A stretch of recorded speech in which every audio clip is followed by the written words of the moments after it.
Hello friends, welcome to exam point. देखिए हम यानी कि हमारी पिछली जो वीडियो थी उसके अंदर हमने नदियों से संबंधित बातें पढ़ी थी भी, और आज हम जो हमारा जो नेक्स्ट टॉपिक लेंगे वो है हमारा भूकंप यानी कि अर्थक्वेक। ठीक है, भूकंप।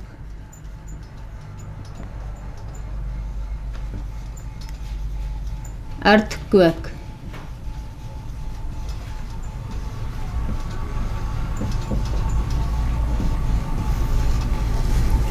भूकंप या अर्थक्वेक क्या होता है? भूकंप किसे कहते हैं? भूकंप किस प्रकार से भूकंप आता है पृथ्वी के अंदर?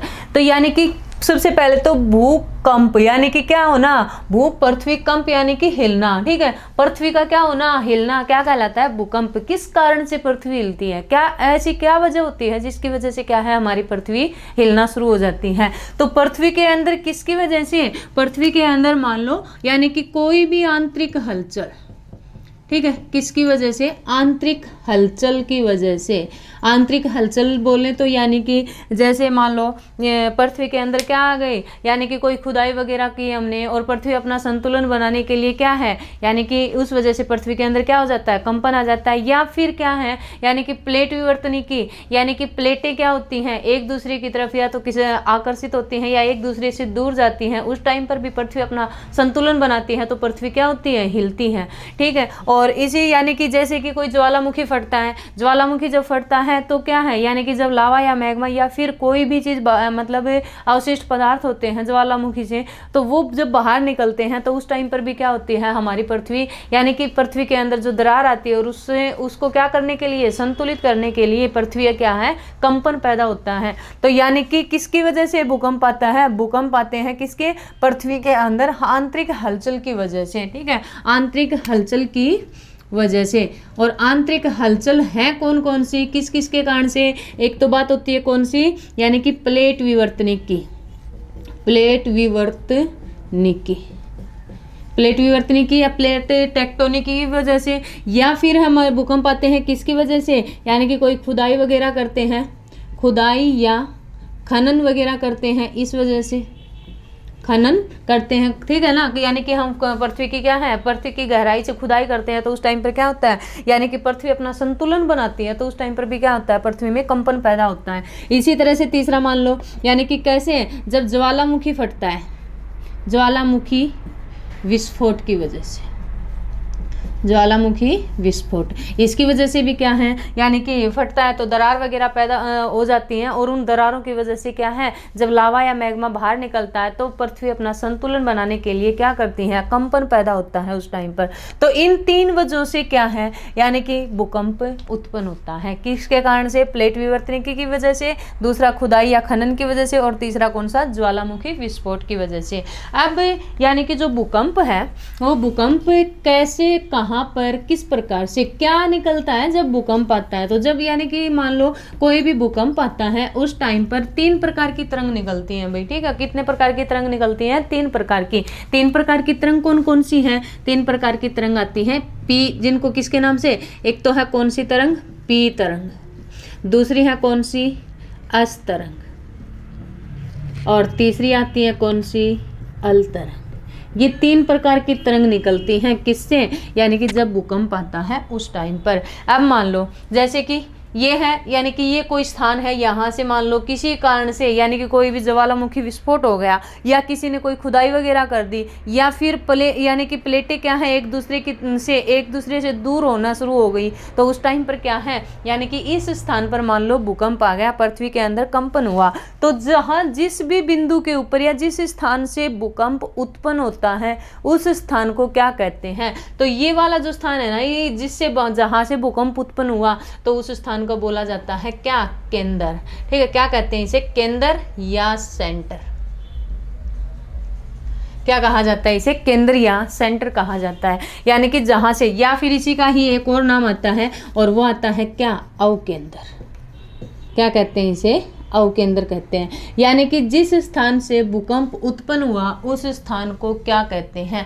जिस स्थान पर भूकंप का यानी कि भूकंप ने अपना यानी कि उत्पन्न हुआ है उस स्थान को किस नाम से जानते हैं? केंद्र, अवकेंद्र या फिर सेंटर कहा जाता है। अब यहाँ से मान लो इस स्थान से भूकंप आया, और अब यानी कि सबसे पहले ये 3 प्रकार की तरंगे निकलेंगी, ठीक है ना, कितने, पी तरंग, अस तरंग और तीसरी कौन सी, अल तरंग।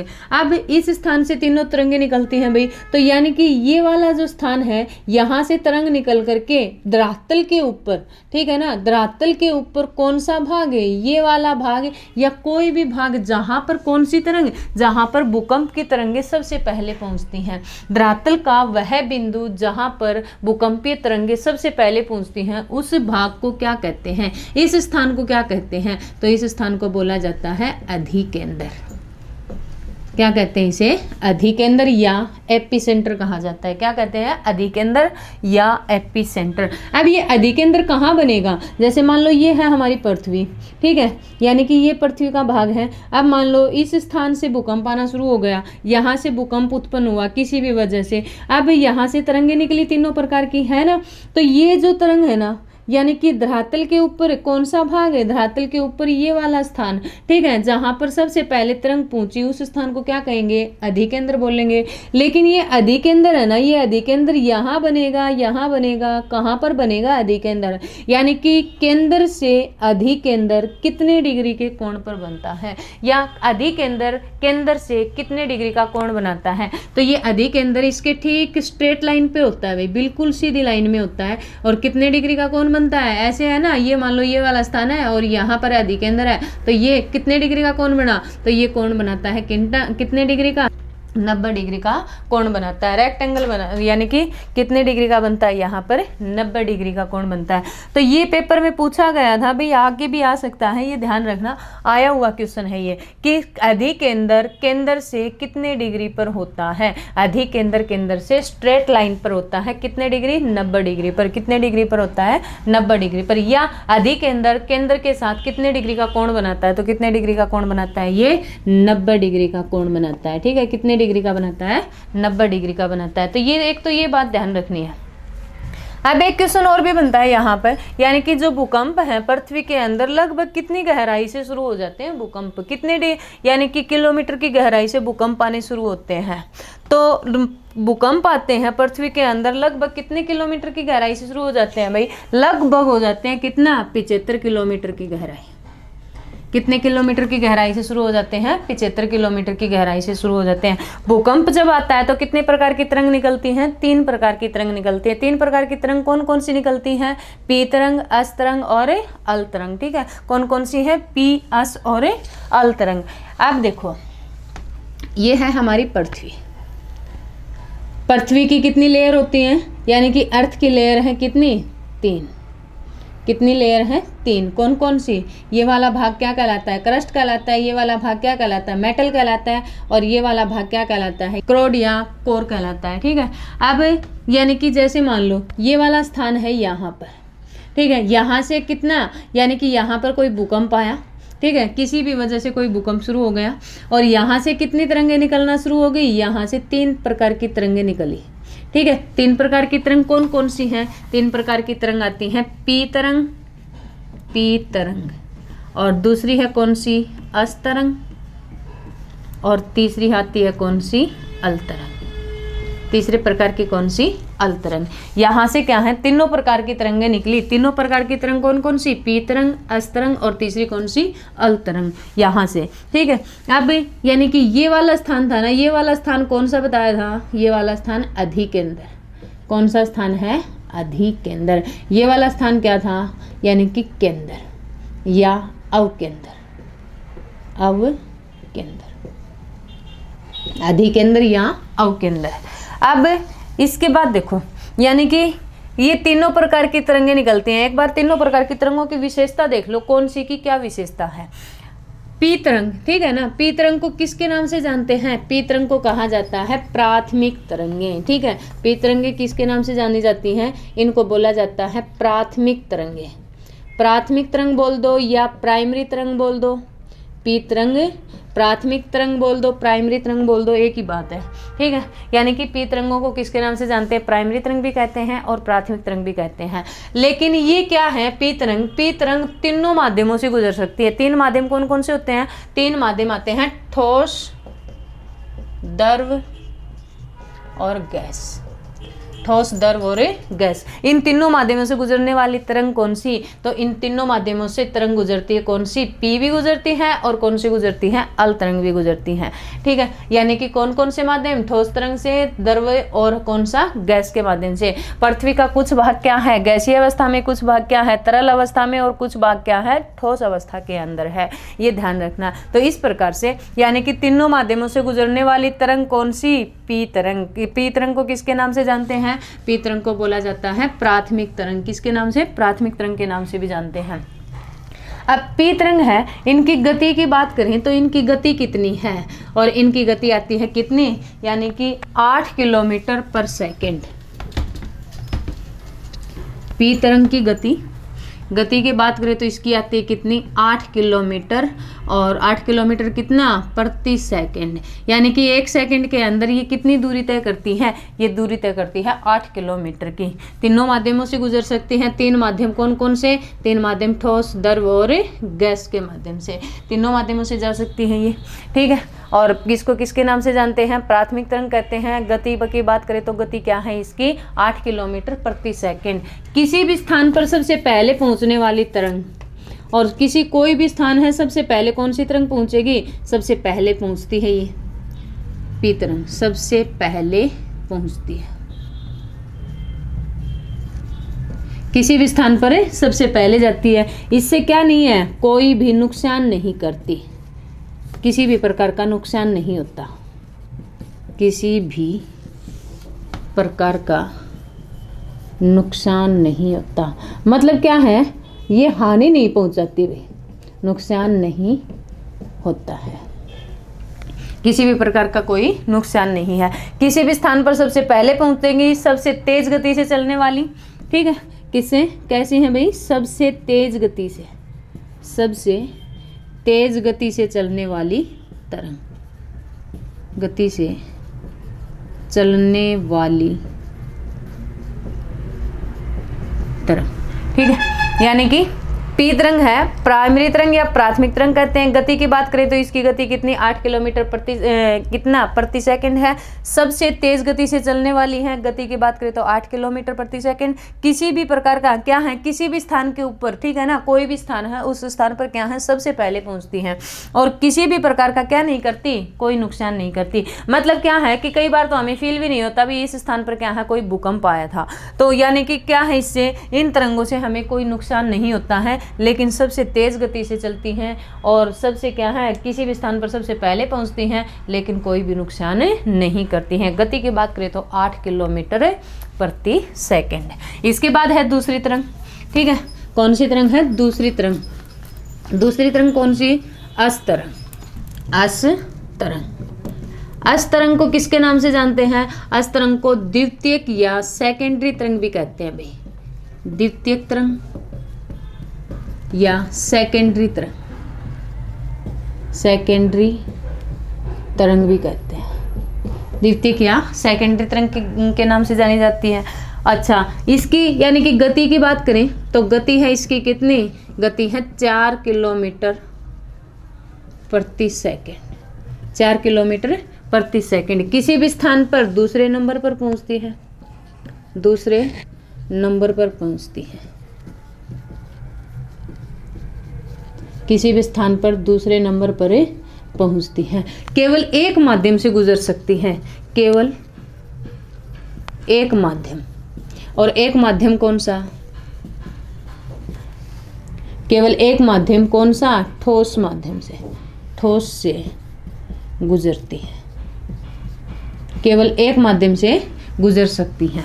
ठीक है, यानी कि जो अस तरंग है, अस तरंग को सेकेंडरी तरंग या द्वितीयक तरंग भी कहते हैं। गति की बात करें 4 किलोमीटर प्रति सेकंड है। दूसरे किसी भी स्थान पर क्या है? दूसरे नंबर पर पहुंचती हैं और केवल एक माध्यम से गुजर सकती हैं। तीनों माध्यम है ना, 3 माध्यम कौन से? ठोस, द्रव और गैस। लेकिन ये केवल एक माध्यम से गुजरती हैं और वो एक माध्यम कौन सा है? ठोस माध्यम। सिर्फ यानी कि जो चट्टानी, जो स्थल, ये जो ठोस भाग है पृथ्वी का, उस भाग से ही गुजर सकती है।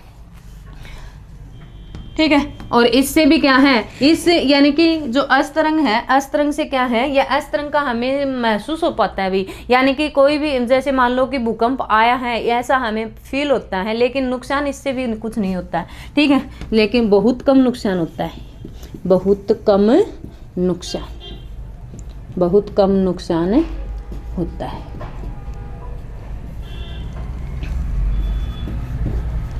ठीक, यानी कि अस्तरंग है, अस्तरंग की गति की बात करें तो क्या है 4 किलोमीटर प्रति सेकंड, और क्या है इससे कोई नुकसान नहीं होता है, ये ध्यान रखना है। यानी कि अल तरंग थी, अल सबसे पहले पहुंचती हैं किसी भी स्थान पर, ये क्या है दूसरे नंबर पर पहुंचेंगे, केवल एक माध्यम कौन सा, ठोस माध्यम से गुजर सकती हैं। इसके बाद तीसरी है, और तीसरी तरंग है कौन सी, अल तरंग। कौन सी तरंग है, अल तरंग।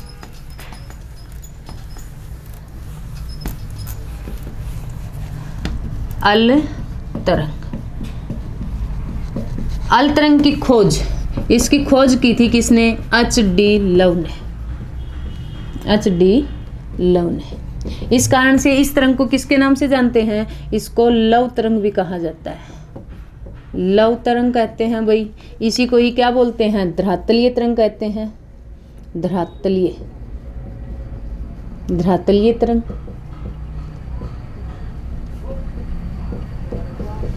और इसी को ही पृष्ठीय तरंग बोलते हैं भाई। पृष्ठीय तरंग कौन सी है, अल तरंग ही है, पृष्ठीय तरंग।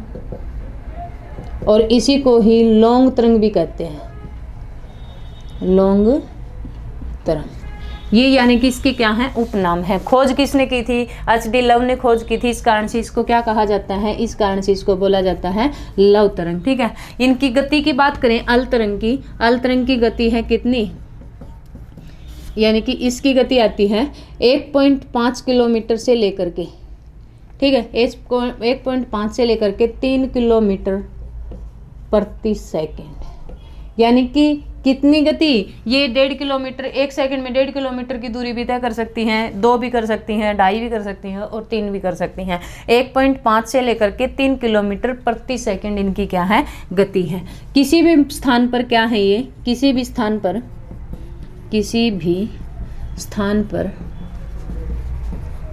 सबसे अंत में पहुंचती हैं, सबसे लास्ट में जाती हैं भाई, अंत में पहुंचती है।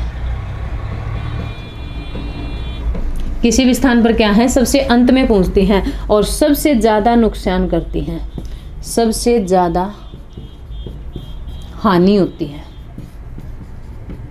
यानी कि जो ज़्यादा हानि होती है वो कौन सी तरंगों से होती है, और वो होती है कौन सी तरंगों से, हानि होती है। यानी कि अपार किसी, जैसे कि बिल्डिंग वगैरह गिर जाती हैं या फिर मतलब बहुत ज़्यादा नुकसान होता है, वो कौन सी तरंगों से होता है, वो होता है कौन सी, यानी कि अल तरंगों से, ठीक है। किसी भी स्थान पर सबसे लास्ट में पहुंचती हैं। और गति की बात करें तो इनकी गति क्या है, 1.5 से लेकर के और कितनी, 3 किलोमीटर पर सेकेंड। तीनों माध्यमों से गुजर सकती हैं भाई, 3 माध्यमों से।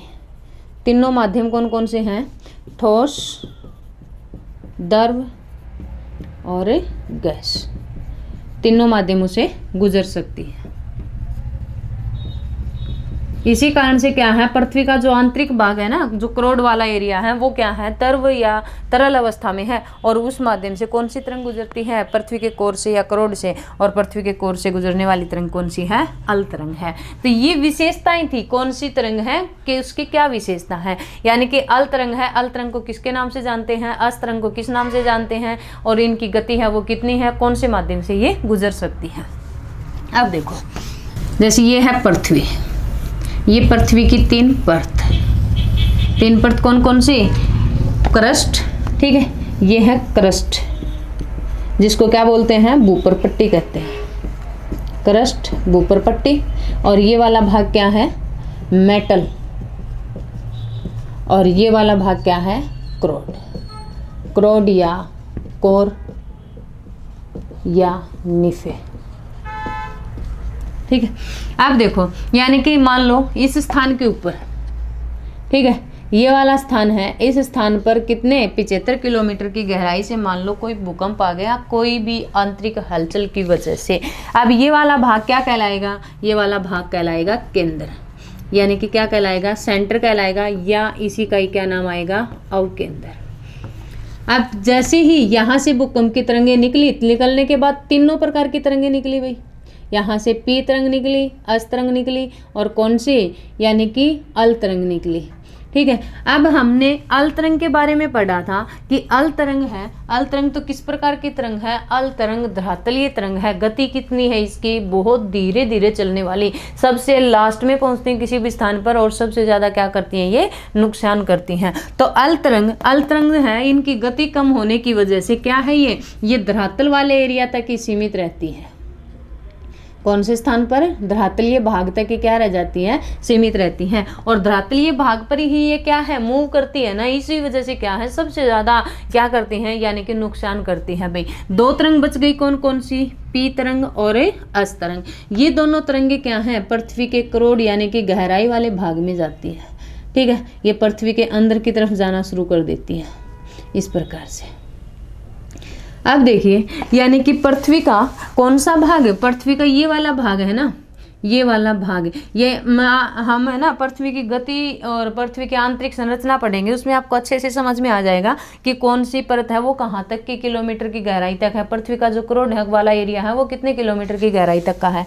तो ये वाला जो है ना, ये वाला भाग जो करोड़ हमारा शुरू होता है, और ये शुरू होता है कितने किलोमीटर की गहराई से, 2900 किलोमीटर की गहराई से। कितने किलोमीटर की गहराई से शुरू होता है, 2900 किलोमीटर। यानी कि जो मेटल वाला एरिया है, वो मेटल वाला एरिया कहाँ पर है, 100 से 2900 किलोमीटर का बीच का जो भाग है वो मेटल वाला भाग है। और ये जो मेटल वाला भाग है ना पृथ्वी का, ये हमारी कौन सी चट्टानों से बना हुआ है, ये चट्टान बेसाल्ट चट्टानों से बना हुआ है भाई। ठीक है, कौन सी चट्टानों से, बेसाल्ट चट्टानों से। और बेसाल्ट चट्टान है तो चट्टानी भाग क्या है भाई, चट्टानी भाग तो ठोस होता है। ठीक है, कैसा होता है, ठोस होता है। तो यानी कि यहाँ से तीनों प्रकार की तरंग निकली। अल तरंग तो यहाँ धरातलीय भाग तक ही सीमित रह गई, किसमें, यानी कि अपार जनधन की हानि नुकसान वगैरह जो करना वो कर रही है। और अब इसके बाद दो तरंग पृथ्वी के करोड़ की तरफ यानी कि आगे बढ़ी।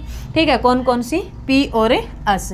अब इसके बाद देखो, यानी कि जैसे ही कितने किलोमीटर की गहराई, जैसे ही ये वाली है ना 2900 किलोमीटर की गहराई आई, जैसे ही पृथ्वी का करोड़ वाला एरिया शुरू हुआ, तो कौन सी तरंग ने अपनी दिशा परिवर्तित कर ली, अस तरंग ने अपनी दिशा में परिवर्तन कर लिया। यानी कि ये जैसे ही भाग आया, पृथ्वी का ये वाला भाग शुरू हो गया तरल अवस्था वाला, तो इसने क्या कर लिया, इसने अपनी दिशा परिवर्तित कर ली इस प्रकार से, और मुड़ करके इस तरह से सीधी निकल गई। इसी तरह से इस साइड से भी ये तरंग क्या है, यानी कि जैसे ही ये गहराई आई और इसने भी क्या कर दिया, अपनी इस दिशा से क्या कर लिया, यहाँ से मुड़ गई भी। ठीक है, कितने किलोमीटर की गहराई पर, 2900 किलोमीटर की गहराई पर। जैसे ही पृथ्वी का मेटल वाला भाग समाप्त हुआ, जैसे ही पृथ्वी का 2900 किलोमीटर तक का भाग समाप्त हुआ, जैसे ही पृथ्वी का ठोस चट्टानी भाग समाप्त हुआ, कौन सी तरंग ने, अस तरंग ने अपनी क्या कर ली, अपनी दिशा परिवर्तित कर ली। इस तरह से यहाँ से ये मुड़ गई, और बच गई कौन सी, पी तरंग। पी तरंग क्या है, पी तरंग आगे जाती है इस प्रकार से, आगे बढ़ती है भाई। ठीक है, और पी तरंग आगे बढ़ती है यहाँ से, तो पी तरंग क्या हो गई, पी तरंग यानी कि पृथ्वी का ये वाला भाग है ना, पर ये जो पी तरंग है ना, पी तरंग क्या है कि हर माध्यम से क्या है, इसकी दिशा में परिवर्तन होता रहता है। यानी कि ठोस वाले भाग में जाएगी तो इसकी दिशा और हो जाएगी, और अन्य भागों से जाएगी तो इसकी दिशा वो दूसरी हो जाती है। तो यानी कि जैसे ही ये पृथ्वी के कौन से भाग से, तरल अवस्था वाले भाग से आगे आई, और फिर क्या है, चट्टानी भाग से, यानी कि इस तरह से इसने भी क्या कर लिया, अपना स्थान परिवर्तित कर लिया, और ये क्या है, इस तरह से ये आगे बढ़ गई और आगे निकल जाती है इस प्रकार से। ठीक है, अब यहाँ देखो, यानी कि इस प्रकार से ये अपनी दिशा परिवर्तित कर ली, यहाँ तक पहुँच गई है। इस साइड से भी ये अल तरंग कहाँ आ गई, यहाँ तक आ गई है ना। तो ये वाली तरंग कौन सी थी, ये वाली तरंग थी अस तरंग, और ये वाली कौन सी है, ये वाली तरंग है पी तरंग। इसी तरह से यहाँ पर, यहाँ ये वाली तरंग कौन सी है, अस तरंग, और ये वाली तरंग कौन सी है, पी तरंग। अब देखिए ये वाला, ये जो भाग है यहाँ पर, ये जो भाग है यहाँ पर कोई भी तरंग नहीं पहुँच पाई। ये वाला जो भाग है यहाँ पर कोई भी तरंग नहीं पहुँच पाई। वेरी वेरी इंपॉर्टेंट है भाई, यहाँ से क्वेश्चन पेपर में बार बार आता है। यानी कि ये जो भाग है, ये भाग क्या कहलाता है, जहाँ पर कोई भी तरंग नहीं पहुँच पाती। तो इस भाग को क्या कहते हैं, इस भाग को बोला जाता है छाया क्षेत्र। क्या कहा जाता है, इसे छाया क्षेत्र कहा जाता है, छाया क्षेत्र। यानी कि भूकंप का छाया क्षेत्र वाला एरिया कौन सा है, कितने डिग्री से कितने डिग्री तक का भाग है छाया क्षेत्र वाला एरिया, छाया क्षेत्र।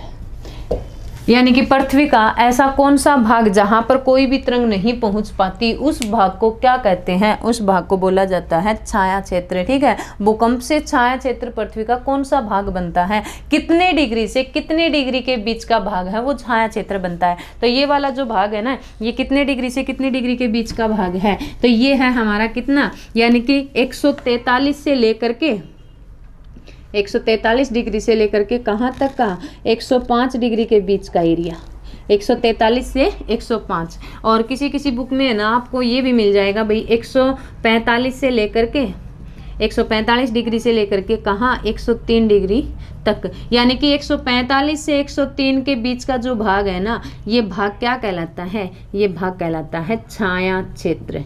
क्या कहलाता है ये, छाया क्षेत्र। छाया क्षेत्र किससे बनता है, छाया क्षेत्र भूकंप की तरंगों से बनता है। कौन कौन सी भूकंप की तरंगे छाया क्षेत्र बनाती हैं, एस तरंग बनाती हैं और कौन सी पी तरंग बनाती हैं। किलोमीटर में बात करें तो कितने किलोमीटर से कितने किलोमीटर के बीच का एरिया है, तो किलोमीटर में आता है कितना, 11,000 किलोमीटर से लेकर के और कहाँ तक का एरिया, 5,000 किलोमीटर के बीच का भाग। ठीक है, 11,000 से 5,000 किलोमीटर के बीच का भाग क्या कहलाता है, छाया क्षेत्र कहलाता है। यहाँ पर क्या नहीं हो पाती, यहाँ पर कोई भी तरंग नहीं पहुँच पाती है। क्या नहीं हो पाती, यहाँ पर कोई भी तरंग नहीं पहुँच पाती है। तो ये ध्यान रखना है। यहाँ पर ये क्वेश्चन ये बार बार पेपर में आता है भाई, ये वाला क्वेश्चन कि छाया क्षेत्र भूकंप के तरंगों से छाया क्षेत्र कितने डिग्री से कितने डिग्री के बीच में बनता है, या छाया क्षेत्र कौन कौन सी तरंग बनाती है, एस तरंग बनाती है और कौन सी बनाती है, पी तरंग बनाती है। कितने डिग्री, 143 से लेकर के कहाँ तक का, 105 डिग्री के बीच का भाग। ठीक है, कितने डिग्री, 145 से लेकर के कितना, 103 डिग्री के बीच का भाग। या किलोमीटर में बात करें तो कितना, 11,000 से लेकर के 5,000 किलोमीटर के बीच का भाग है, वो क्या कहलाता है, छाया क्षेत्र कहलाता है। एक बार दोबारा से रिवाइज करवा देती हूँ इतना। यानी कि जो भूकंप जहाँ से शुरू होता है, भूकंप क्यों आता है, पृथ्वी की आंतरिक हलचल की वजह से। कौन कौन से कारण से भूकंप आता है, खुदाई की या खनन की वजह से भूकंप आता है, या फिर किसकी वजह से आता है, प्लेट विवर्तनिकी की वजह से पृथ्वी के अंदर हलचल हो जाती है, या फिर किसकी वजह से, ज्वालामुखी विस्फोट होता है, उस टाइम पर भूकंप आना शुरू हो जाता है। भूकंप पृथ्वी के अंदर लगभग कितने किलोमीटर से शुरू होते हैं, तो लगभग शुरू होते हैं हमारे कितना, 75 किलोमीटर की गहराई से शुरू हो जाते हैं। जब भूकंप आता है तो वो वाला बिंदु क्या कहलाता है, उसको सेंटर बोलते हैं, जहाँ से भूकंप उत्पन्न होता है। और जहाँ पर धरातल का वह भाग जहाँ भूकंप की तरंगे सबसे पहले पहुँचते हैं, वो वाला भाग क्या कहलाता है, वो वाला भाग कहलाता है अवकेंद्र। क्या कहलाता है, अवकेंद्र कहलाता है। ठीक है, अवकेंद्र है वो केंद्र से कितने डिग्री का कोण बनाता है भाई, 90 डिग्री का कोण बनाता है। ठीक है, ठीक कहाँ पर होता है, 90 डिग्री एक स्ट्रेट लाइन पर होता है। अब कितने प्रकार की तरंगे निकलती हैं इस वाले भाग से, कितने प्रकार की, 3 प्रकार की तरंगे निकलती हैं। 3 तरंग कौन कौन सी निकलती हैं, पी तरंग निकलती है, एस तरंग निकलती है और कौन सी, अल तरंग निकलती है। पी तरंगों की गति की बात करें तो कितनी है, 8 किलोमीटर प्रति सेकंड है। एस की बात करें तो कितनी है, 4 किलोमीटर प्रति सेकंड है। और एल की बात करें तो 1.5 से लेकर के कितनी, 3 किलोमीटर पर सेकंड है। तीनों माध्यमों से गुजरने वाली तरंग कौन सी है, तीनों माध्यमों से गुजरने वाली तरंग है कौन सी, पी तरंग है और कौन सी है, अल तरंग है। सबसे तेज गति से चलने वाली तरंग कौन सी है, पी तरंग है। और सबसे कम गति से चलने वाली कौन सी है, अल तरंग है। सबसे ज़्यादा नुकसान पहुंचाने वाली तरंग कौन सी है, अल तरंग है। और सबसे कम नुकसान पहुंचाने वाली तरंग कौन सी है, पी तरंग है। एस तरंग केवल एक माध्यम से गुजरती है, कौन सा, ठोस माध्यम। ठीक है, किस माध्यम से गुजर सकती है, ठोस माध्यम से। कौन कौन सी तरंग है छाया क्षेत्र बनाती हैं, पी तरंग और एस तरंग बनाती हैं। कौन कौन सी बनाती हैं, पी और एस तरंग बनाती है। कितने से कितने के बीच का भाग, और 143 से लेकर के 105 डिग्री के बीच का भाग। एस तरंग के क्यों बनाती है भाई, जैसे ही क्या है, यानी कि 2900 किलोमीटर का भाग आता है तो वहाँ पर अपनी दिशा क्या कर लेती है, ये परिवर्तित कर लेती है। ठीक है, इससे आगे का नेक्स्ट वीडियो के अंदर करेंगे। वीडियो को लाइक करें, शेयर करें और चैनल सब्सक्राइब ज़रूर कर लें, ताकि हमारी वीडियो आपके पास में हर रोज़ मिलती रहे। इसलिए चैनल सब्सक्राइब ज़रूर कर लें। Thank you.